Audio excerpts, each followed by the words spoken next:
So I've already come 2.2 miles going north because I started farther south in the shelter. And I don't know, something just fell out of a tree. What in the world?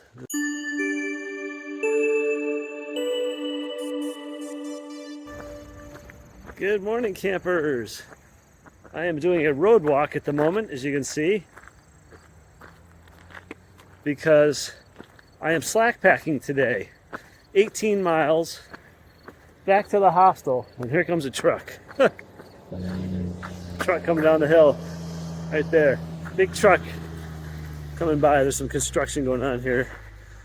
So I've got a little bit of a road walk to get to the trailhead, about a mile, and then 17 miles of trail back to the hostel. I'm doing the slack packing because of the water situation. The 25-mile stretch south of the hostel is pretty dry. Little to no water available. Water that is available is pretty stagnant, if it's available at all, and it could be far off trail. It's just not very good water, and I didn't want to stress out about not having enough water my first night back on the trail from the hostel. So another couple who was there, Onion and Bubbles, they slack packed this same section yesterday, and I was taking my zero yesterday, so I said, I was looking at the comments in Gut Hook about the water situation. I thought, well, maybe that's what I should do. So that's what I'm doing today. The weather's perfect, but because the weather or the water's kind of dicey, I decided to do the slack packing. Okay, sorry about that. Kind of noisy. There's some construction going on down there at the trailhead. They're paving. Oh, cobweb. So anyway, I just wanted to fill you in. So 18 miles slack packing from US 52 in Bland back to the Weary Feet Hostel. That will save me from having to not just carry a full pack that stretch, but also I won't have to worry about water, because I was going to camp about 2 miles in. In fact, I'll be passing the shelter within probably 30 minutes where I was going to camp, and the water there is extremely unreliable. So anyway, that's the plan. Beautiful day. It's going to be beautiful weather for like the next week. It's just going to be pristine hiking weather. I think the rain is done for about a week at least, so that works out great. I can really get some miles in every day. Hopefully the terrain is easy enough. I'll get to Atkins on Friday, and I'll get to Damascus probably Monday or Tuesday, I think. So about a week from now. So that's the plan. So today's just walking through the woods. I've got a light pack, slack packing. I just got minimal stuff in here. Just got food, water, first aid kit, rain gear, water filtration, my privy kit. And that's basically it. So less than 10 pounds, I would say. It's going to hit 72 today, but nice, clear, sunny. It's a little bit cold this morning, actually. A little chilly, but it's going to warm up, and it's perfect for hiking. I have no complaints. Okay, one more thought occurred to me. I thought I'd share. You're probably wondering why. Okay, you're slack packing because of the water situation, but why are you going north? Well, it's just logistically easier.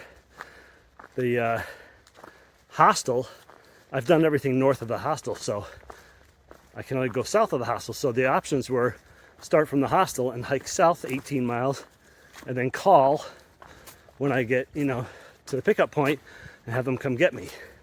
But then, can I get a signal, and, how long will it take them to get there? And there's too many variables. This way, they drive me out south 18 miles down the trail, drop me off, and then I hike back at my own pace, and I, don't need a ride anymore because I wind up at the hostel again. So Helvey's Mill Shelters, 3/10 of a mile off trail, down the side trail here. I'm not going down there.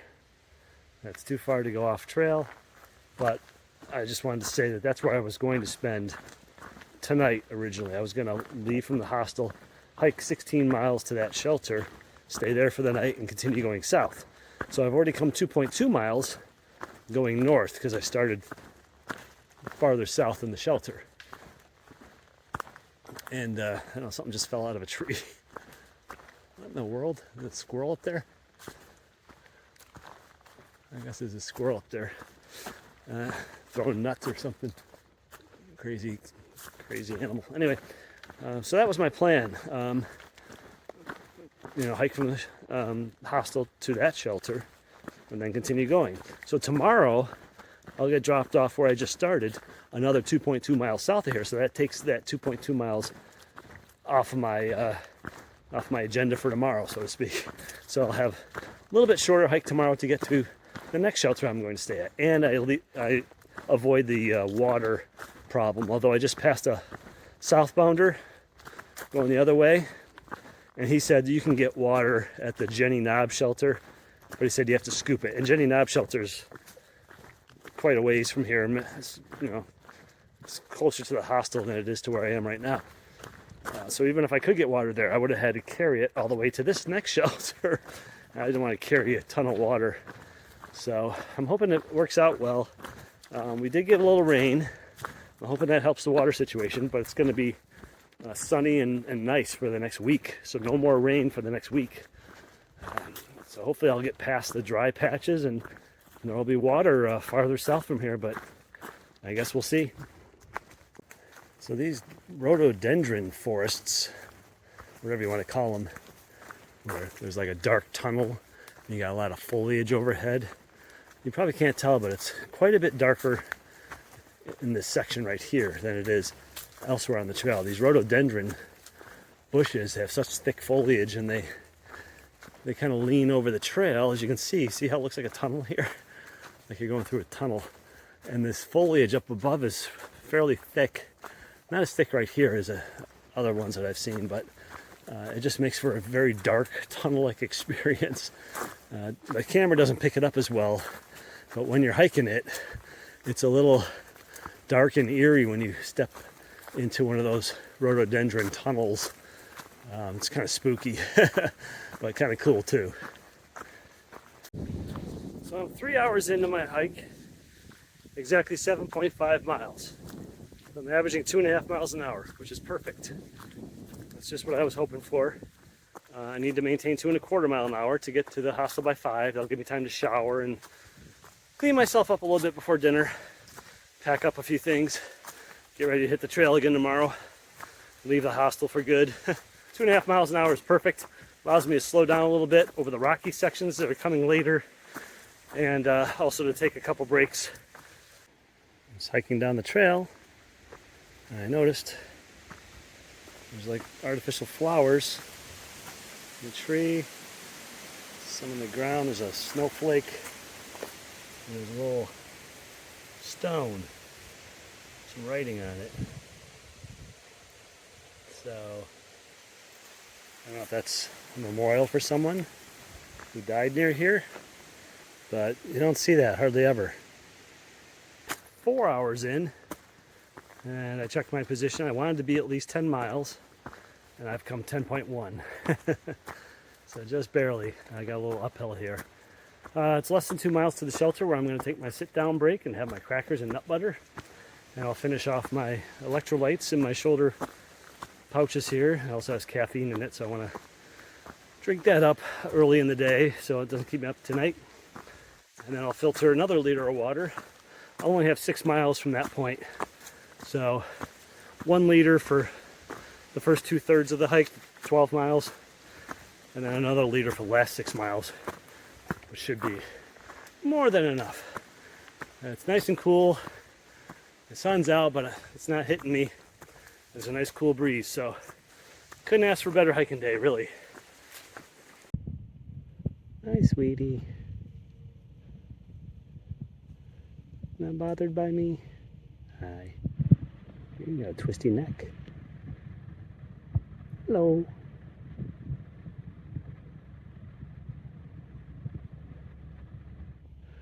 Okay, I'll leave you alone now. So I just had my lunch break here at Jenny Knob Shelter. I'll give you a quick look at it. Pretty standard shelter, nothing too exciting. Looks like you could sleep 6 at the most. 4 would be nice and plenty of room with 4 people. 6, you'd be pretty close to each other, but you could do it. And picnic table, of course, where I just had my break. Fire ring. Privy over there. Not a lot of great tent spots. There's one here. Anything else is going to be a little dicey. There's one kind of right there between those trees here. There might be some stuff down farther off to the side, down that way, maybe down over this way, but not great for tenting. But it's only 6 miles to the hostel. It is 10 after 2. I'm going to try to get there before 5. We'll see if I can make it. Headed back to the hostel. Less than 6 miles to go. Nothing really to report. I mean, other than that deer, which was really kind of cool. She was pretty close to me. I startled her, but she didn't run. I don't know if she was laying down or what, but I heard this rustle, like, I was like, whoa. And I looked, and she just was standing there looking at me. Very close to me. She was probably, I'd say 25 to 30 feet. Like literally, like maybe 10 yards or so away. And just curious, but didn't seem threatened. Went back to eating with me standing right there. That was the second deer I've seen. The first one was running away from me. It heard me before I heard it. And I just hear crashing, and I look, and it's running through the trees laterally. See its little white tail bobbing as it goes. So, but other than that, it's been, it's been this. It's just been, the same trees, same trail, just, dirt trail. It's been pretty smooth. That's how I've been maintaining a 2.5 mile an hour pace. I'm going to dial it down a little bit because I'm not in that much of a hurry. It's not quite 2:30 yet. I'll still get back around 5, which is fine. I just don't want to, push myself and hurt my feet. And I'll just kind of coast in, maybe do 2.25 mile an hour, 2.2, something like that. But, it's been beautiful, nice breeze. It's cool. There's fluffy clouds in the sky breaking up the sun, so I mean, if it's like this for the rest of the week, I'm gonna be very, very happy, and I should be able to hit the miles that I want to hit, which is going to be, 15 to 17 mile days. So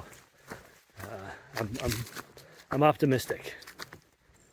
Hi, that's a fawn, or a very young doe, very small, a runt. How you doing there? I gotta go. Didn't mean to scare you. Okay, I'm going to show you how to take the shortcut to the Weary Feet Hostel. If you look in Gut Hook, also known as Far Out, there's some descriptions of how to take a shortcut. It cuts out about a half mile of road walking. So I'm going to show you that shortcut right now, give you a visual, because I know it can be confusing trying to read people's descriptions. This is the trail going north. This is the trail going south. So if you're northbound, you're going to cut across this open area for about 0.2 of a mile, and you're going to come down the trail here. And here's where the trail makes that hairpin turn. You'll see a hairpin turn in Far Out, also known as Gut Hook. This is going back into the woods. So if you're southbound, you'll come out of the woods to this hairpin turn, and there'll be this open meadow here. So this open area is the meadow they're talking about. It's been mowed down, so it's very low. When you get to the hairpin turn, so roughly right here, look straight across, and you're just going to start cutting across the meadow, okay? As I said, this has been mowed down. I don't know how often they mow it down, how well they maintain it. This could be overgrown when you attempt this. But just keep kind of heading this way, and you'll see off to the right through the trees, you'll be able to see the road. Don't start heading toward the road though. We're going to come out on the road. We're just not going to be able to see it just yet. So I'm basically heading straight across, right? I got some trees to my left. I got some trees to my right, but I'm kind of in the middle, heading down. There are no blazes, no signs. Careful here. So as you get to about here, you'll be able to see a gap in the trees, right there. That's where we're going. It's not really much of a trail. It's just this little opening. You gotta be careful. It starts to get a little bit steep. It's not too bad. So we're going through this little gap in the trees. You can almost see there is a little bit of a trail here. It's very faint, but it's a bit of a trail. So now we are coming upon what looks like, oh no, it's overgrown. There's nothing for me to get through. Well, you have to push through the weeds a little bit. The trail does keep going. Get these weeds out of the way. You can see there's the trail. It is overgrown because this is not maintained up here. There it is. There's the trail, and you can kind of see the road through the trees there. You gotta be careful here. Down toward the bottom, there's some prickers, pricker bush. So I'm just heading down, trying to be careful here. It does get a little bit steep. So almost to the bottom, you can see the road. That's the road. Trail keeps winding down the hill. Just watch out for any pricker bushes like this one. I'm going to give that one a little bit of space. And the trail comes out right here. There's the road. And if you look off to the left, that is the driveway for the Weary Feet Hostel. So just be careful crossing this road. People drive kind of fast. And we are now at the entrance to the Weary Feet. And if you look back where I came out, you can't even really tell because there's no sign or markings or anything. So just remember, just go to the left of the guardrail about 40 or 50 feet and you'll see the gap in the trees. And you can just follow that back up to the hairpin turn in the trail and you will be on your way. So there's their mailbox, Weary Feet. And there's the sign. It's facing the road that says welcome. This side it just says happy hiking because it assumes you're leaving. But about 100 yards up this driveway is the hostel, the farmhouse where the hostel is. So there you have it. I hope that helps you find your way to the Weary Feet Hostel without having to do a dicey half-mile road walk where there's no shoulder on the road. And there's some blind curves, and people drive kind of fast. Hey everybody, Jedi here with yet another beer shout out.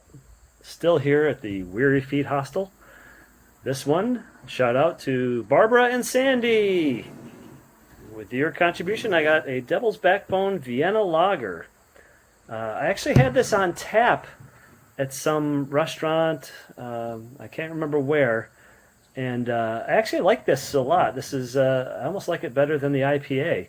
So Devil's Backbone Brewing, Vienna Lager, one of the few craft beers available at Trent's Grocery here in or outside Bland, Virginia.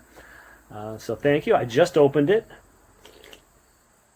I'm going to enjoy this here on the porch. I'm out here on the porch at the Weary Feet Hostel, as you can see, beautiful farmhouse porch. So thank you, Barbara and Sandy.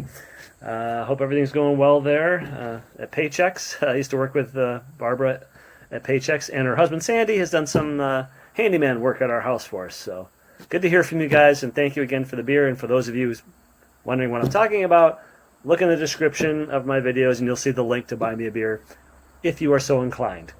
If you do, I will give you a shout out the next time I buy a beer, the next time I'm in town. So thanks, Barbara and Sandy. Good to hear from you, and hope all's going well. Thanks again. Bye.